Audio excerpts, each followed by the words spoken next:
দর্শক, এরই মধ্যে শুরু হয়ে গেছে ঈদ আনন্দযাত্রা। প্রিয়জনের সাথে ঈদ উদযাপনে বাসে ট্রেনে বাড়ি ফিরছেন মানুষ। এই মুহূর্তে কমলাপুর রেল স্টেশনে আছেন সহকর্মী আহমেদ বাবু। সরাসরি যাচ্ছি তার কাছে। বাবু, ঈদ যাত্রার খবর আমাদের জানান। সব গন্তব্যের ট্রেন কি সময় মতো ছাড়ছে? ওয়ালটন ফ্রিজ কিনে অনেকের মতো আপনিও হয়ে যেতে পারেন মিলেনিয়াল। সেরা পণ্যের সেরা অফার।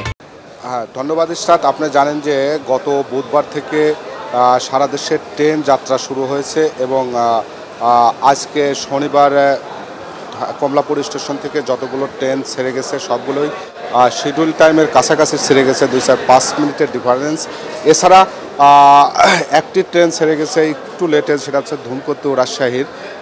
এছাড়া আমাদের কমলাপুর স্টেশন থেকে যতগুলো ট্রেন ছেড়ে গেছে কোথাও কোনো শিডিউলের বিপর্যয় নাই এবং আমরা যতটুকু দেখছি যে কমলাপুর স্টেশনে ঢোকার আগ মুহূর্ত থেকে নিরাপত্তা ব্যবস্থায় খুব কঠোর করা হয়েছে এবং যারা ঈদের অগ্রিম টিকিট পেয়েছিলেন তারাই হচ্ছে যে আজকে স্টেশনে ঢুকতে পারছেন এবং যাদের টিকিট নাই তারা কিন্তু স্টেশনে ঢুকতে পারছে না এবং ট্রেনে আসতে পারছে না।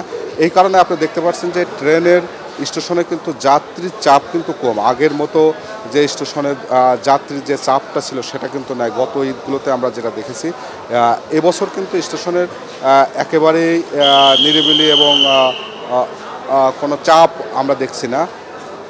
এছাড়া আপনারা জানেন যে যারা ঈদের সময় যারা ট্রেনের টিকিট কিনেছিলেন সেই যাত্রীগুলোই কিন্তু আজকে ট্রেন যাত্রা করতে পারছে। এছাড়া আপনারা দেখছেন যে আমাদের আশপাশে যে ট্রেনগুলো আছেন ওগুলো কিন্তু যাত্রীদের সুন্দরভাবে আসছেন এবং ট্রেনে উঠছেন এবং তাদের গন্তব্যে চলে যাচ্ছেন। আমরা যাত্রীদের সাথে কথা বলেছি এবং তারা বলছে যে এবার যেভাবে ট্রেন যাত্রায় আমরা করতে পারছি এটা আসলেই সুন্দর ব্যবস্থা হয়েছে। তো স্টার্ট এই ছিল আমার কাছে ট্রেনের যাত্রার সর্বশেষ খবর।